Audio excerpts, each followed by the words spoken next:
국내 곳곳에서 소규모 집단 감염이 발생하고 있는 가운데 그동안 보고된 적 없는 변이 바이러스 3건이 국내에서 발견됐습니다. 또 임상 3상을 거치지 않은 러시아의 코로나19 백신을 두고 안전성 논란도 일고 있는데요. 코로나19 브리핑 고려대학교 약학대학 김정기 교수 전화로 연결해서 자세한 이야기 들어보겠습니다. 교수님 나와 계십니까? 네, 안녕하세요. 네. 지역 감염자가 다시 30명대로 늘어난 가운데 감염 경로를 알 수 없는 깜깜이 감염이 여전히 이어지고 있습니다. 현재 상황부터 진단해 주시죠. 최근 일주일, 그러니까 지난 8월 7일부터 어제까지 보면은 20명대에서 50명대의 지역사회 감염 확진자가 등락을 보이고 있거든요. 네. 이러한 상황은 비단 지난 일주일뿐만 아니라 과거 한동안 이러한 상황이 있었고요. 앞으로도 이러한 상황은 계속 지속될 거다. 오히려 백신이 공급될 때까지는 일정 부분 더 악화될 가능성도 있다. 이렇게 보고 있습니다. 예. 네. 자, 지금 수도권 교회발 집단 감염도 문제입니다. 교회 방역 지침을 다시 강화해야 할 필요성이 있을까요? 말씀하신 것처럼 최근 수도권 일대의 종교 집단의 어떤 종교 행사를 통해서 집단 감염이 발생을 하고 있는데요. 비단 종교 소모임뿐만 아니라 마스크를 벗고 사회적 거리두기가 안 되는 이런 상황들은 굉장히 위험합니다. 예. 그중에서 대표적으로 언급되고 있는 부분이 말씀하신 종교 소모임인데 지난번에 방역당국에서 종교 소모임에 대한 어떤 방역 지침을 완화한 적이 있거든요. 예.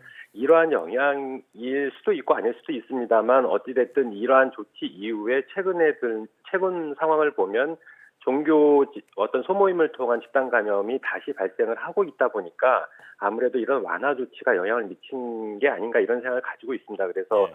아무래도 종교 소모임에 대한 어떤 방역 조치는 강화하는 것이 현 상황에서는 맞겠다 이렇게 보고 있습니다. 예. 자, 그런가 하면 지난 10일 코로나19 해외 유입 확진자 가운데 새로운 변이 사례가 3건 확인됐습니다. 세계적으로 아직 보고되지 않은 변이인데 어떤 의미가 있을까요? 지금 앵커께서 말씀하신 그 신종 바이러스 변이주 3건 같은 경우에는 대표적으로 파키스탄에서 유입된 건이 2건이 있습니다. 그래서 우리가 보통 이렇게 돌기 단백질, 그러니까 스파이크 단백질이라고 얘기하는데 바이러스의 표면에 돌출돼 있는 부위입니다. 여기가 실제로는 세포에 감염을 할 때 중요한 역할을 하게 되는데 여기에 2부위에서 각각 발생을 했고요. 우즈베키스탄에서 유입된 건에서 614번 부위에 변이가 있었다 이렇게는 보고가 되고 있습니다. 그런데 이러한 어떤 특정 돌연 변이가 어떠한 영향을 미치는지에 대해서는 아직까지는 연구가 안 돼 있습니다. 그래서 이러한 유전자 변이가 감염성이나 병원성에 어떤 영향을 미치는지 이 부분은 추후에 연구를 진행을 해봐야 되는 건이고요.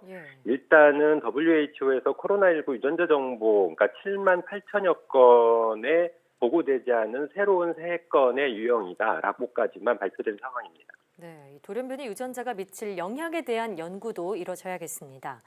교육청이 이달 말부터 시작되는 2학기부터 수도권을 제외한 전국 대부분 지역에 전면 등교를 준비 중입니다.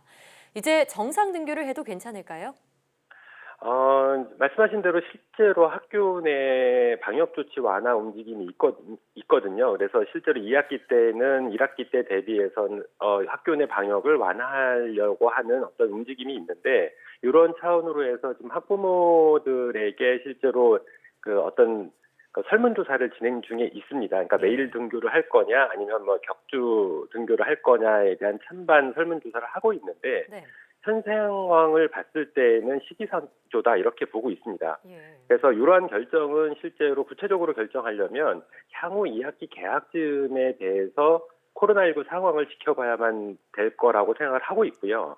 지금 한 가지 예상을 하는 거는 그때쯤이면 환절기에 접어들기 때문에 현재 여름철에는 다른 호흡기 질병하고 코로나19의 어떤 혼선이 없는 상황입니다. 그러니까 대부분 호흡기 임상 증상을 보이는 환자들 같은 경우에는 코로나19일 가능성이 굉장히 높은 반면에 2학기쯤 돼서 환절기가 접어들었을 때는 일반 감기나 독감하고 구분이 굉장히 어렵습니다. 그렇다 보니까 2학기 때는 현 상황보다는 더 상황이 안 좋을 것 같다. 근데 안 좋은 상황에서 학교 내 방역 조치를 완화하는 것은 맞지 않다 이렇게 보고 있습니다. 예, 조금은 시기상조다 이렇게 말씀해 주셨습니다. 자, 러시아가 세계 최초로 코로나19 백신 개발에 성공해 등록을 마쳤다고 발표했습니다. 세계 최초의 백신이라고 하지만 안전성 논란이 있는데요. 어떻게 보십니까? 저는 일단 세계 최초의 백신이란 말 자체에 어폐가 있다 이렇게 보고 있습니다. 그러니까 러시아에서 개발한 이번에 그러니까 등록된 백신 같은 경우에 현재 러시아에서 주장하기로는 임상 1상과 2상을 마무리했다. 그리고 예. 임상 3상은 안 한 걸로 확인이 되고 있는데요. 일단 가장 중요한 거는 임상 3상이 중요합니다. 이게 최종적으로 임상 1상과 2상은 임상 3상을 위한 보조 임상 시험 단계고 예. 마지막으로 최종적이면서 종합적인 판단을 하는 임상 시험 단계가 3상인데 이 부분을 하지 않았다는 얘기는 효능 부분에 대해서도 굉장히 의구심이 있고 특히나 안전성 문제에 큰 결함이 있을 가능성이 굉장히 높다. 그러니까 완벽하지 않은 백신, 개발 중인 백신을 승인을 한 격이거든요. 그렇다 보니까 제가 보기에는 최초의 백신이라는 말 자체가 어울리지 않는다 이렇게는 예. 보고 있습니다. 그래서 향후에 그러니까 공급이 됐을 경우에는 상당한 어떤 부작용을 유발할 가능성도 굉장히 높다 이렇게 보고 있습니다. 예, 자, 임상 3상을 거치지 않았다는 점에서 앞으로 부작용의 우려도 있다 말씀하셨고요. 코로나19 상황에 오랜 장마까지 겹치면서 우울증 등 정신 건강에 대한 우려가 높아지고 있습니다. 어떤 대책이 필요할까요?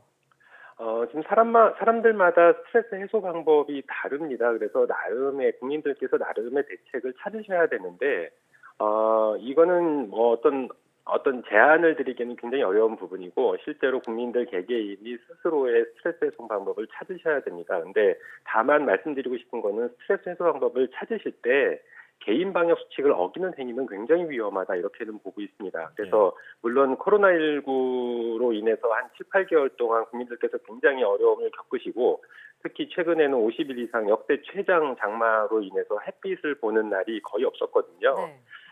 그럼에도 불구하고 어쨌든 코로나19가 종식될 때까지는 코로나19 상황에 어느 정도는 적응할 필요가 있다. 그리고 나름대로 말씀드린 것처럼 나름대로의 어떤 스트레스 해소 방법을 찾으셔야 된다. 다만 개인 방역 수칙을 반드시 지키셔야 된다. 이렇게 말씀을 드리고 싶습니다. 예. 자, 오늘도 코로나19 브리핑 함께 했는데요. 지금이 휴가철입니다. 지역 감염 확진자가 다시 늘고 또 깜깜이 전파가 계속되고 있는 만큼 방역의 긴장을 늦춰서는 안 되겠습니다. 지금까지 고려대학교 약학대학 김정기 교수와 함께했습니다. 교수님 고맙습니다. 감사합니다.